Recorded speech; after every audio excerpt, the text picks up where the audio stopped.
Oui, oui, oui. Oui, oui, oui. Ladies and gentlemen. Aujourd'hui, on est profité pour aller chez le coiffeur et la barbière. Tu vois, je me suis occupé de moi, tu vois ou pas? Je voulais juste vous dire un truc quand même qui est assez important, que je vais clipper après à la fin de ce message. Et là, ils arrivent, t'es dans la sauce, tu subis un pressing.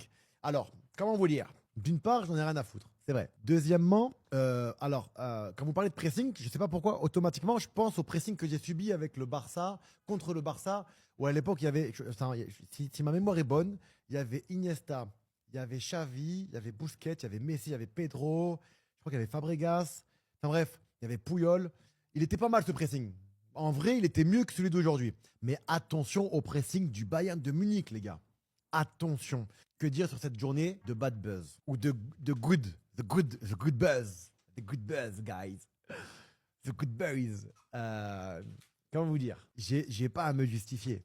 De toute façon, ça restera la même, les gars. Je dirai ce que je pense. Et bien évidemment, quand tu dis ce que tu penses, tu t'es fait des ennemis, ce qui est normal. Et donc, du coup, en étant comme ça, les gars, il faut comprendre que dans ces élans de franc-parler, il t'arrivera toujours des bad buzz. Mais au moins, je dis ce que je pense. Alors, quand on critique tel joueur ou tel joueur d'une autre équipe, vous êtes content à applaudir. Tu vois ce que je veux dire? Mais j'ai pas insulté sa mère. J'ai insulté le comportement de la mère du comportement.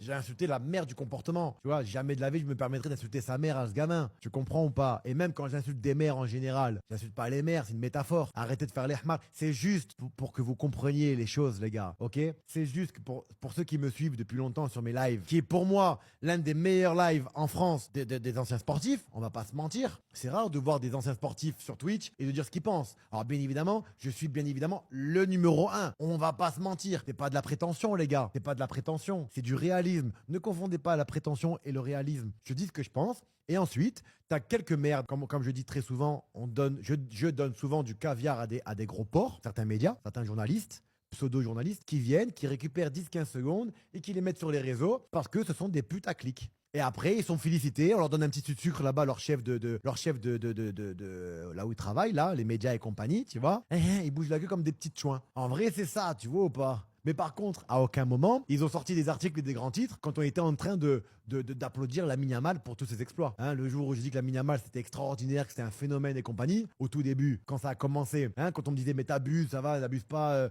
jamais de la vie meilleur que Salah, où j'avais dit à tout le monde, Lamine Yamal il remplit Salah. On n'a pas sorti d'article, hein, on n'a rien dit. Mais quand on dit ce qu'on pense, là, ça dérange. Là, ça dérange. Là, ça vous turlupine l'anus. Bien évidemment que les gars, que je lui souhaite une très belle carrière. Je lui souhaite une belle carrière, bien évidemment. Mais quand je vois le comportement sur ces 2 derniers mois, il y a tout le monde qui pense comme moi. Quand même, on se dit, oula, attention. Donc, encore une fois, je le dis pour ceux qui parlent de ma carrière à celle de Lamine Yamal, comme ils font toujours comparer. Encore une fois, les gars, vous êtes très intelligents. Ne comparez jamais. Vous avez l'intelligence de ne pas comparer votre carrière à la mienne. Déjà, c'est une bonne nouvelle. Vous êtes moins con que vous en avez l'air, pour ceux qui écrivent là sur X et compagnie. Déjà. Et ensuite, non, j'insulte pas sa mère. J'insulte la mère du comportement en général. Je pourrais pas me permettre, bien évidemment. Ok, les copains. Donc voilà, en gros, c'est ça. Maintenant, je vais reprendre mon petit Warzone quotidien tranquillement. Et puis, je pense qu'on va avoir une discussion avec un grand journaliste, je pense, hein, espagnol, que vous connaissez tous, que j'apprécie, qui est du côté du Barça. Et je dirais la même chose. Les gars, vous inquiétez pas, je vais jamais baisser mon pantalon. Et c'est ce qui fait la force de mes résumés et de mes analyses football. Et il n'y a rien qui va changer, les gars. Il n'y a absolument rien qui va changer. Ah oui, j'ai souvent une manière de dire les choses qui font qu'on ne comprend pas les métaphores. Quand tu es avec tes potes, là, toute la bande là, qui parle, tu es avec tes potes, tu dis, ah vas-y, nique ta mère. Tu penses vraiment qu'il va niquer sa mère? Tu prends ça au premier degré? Putain, c'est dingue ça.